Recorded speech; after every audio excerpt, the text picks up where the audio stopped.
ایک لطف کی بات آپ کے گوش گزار کرنی ہے. صلوات بڑے بابا دے بلا.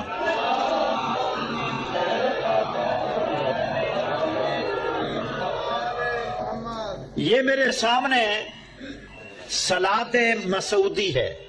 صلاۃ مسعودی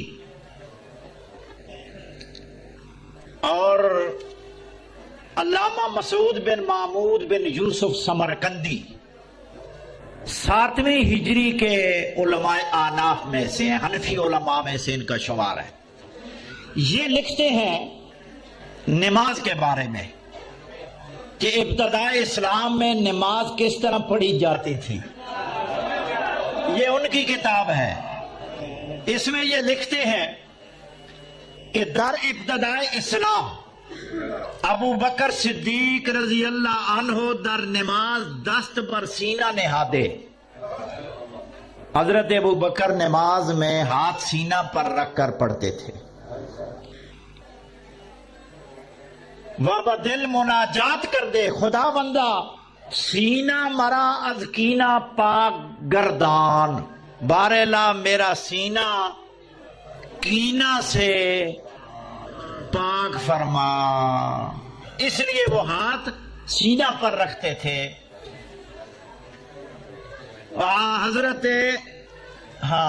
حضرت امیر المومنین عمر بر شکم دست بر شکم نہادے.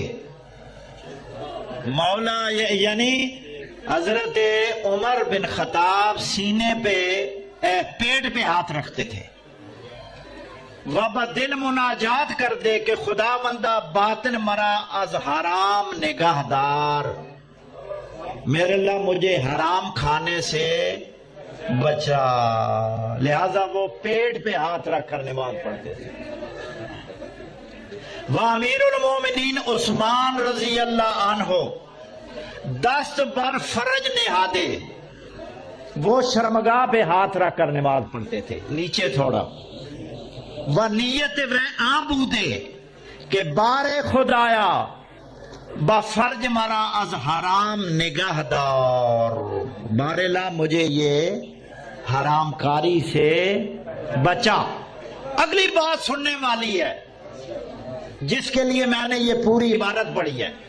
آگے لکھتے ہیں وہ امیر المومنین علی رضی اللہ عنہ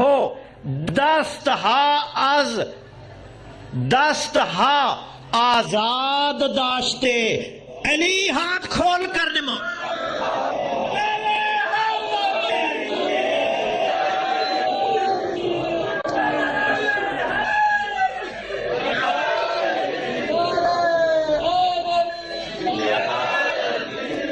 علی ہاتھ کھول کر پڑھتے تھے. کیوں پڑھتے تھے؟ کہتے ہیں وَنِیَّتِ وَعَبُودِ. علی کی نیت یہ تھی کہ خدا بندہ علی ہیچ نہ دارد، ہیچ نہ دار امید بفضل تو دارد. علی کو نہ سینے میں ہاتھ رکھنے کی ضرورت ہے، علی اس سے پاک ہے. نہ علی کو شکم پہ ہاتھ رکھنے کی ضرورت ہے، علی اس سے بھی پاک ہے. علی کو نہ شرمگاہ پہ ہاتھ رکھنے کی ضرورت ہے، علی اس سے بھی معصوم ہے. لہذا اللہ علی ان سب سے معصوم ہے. مجھے تو تیرا فضل چاہیے.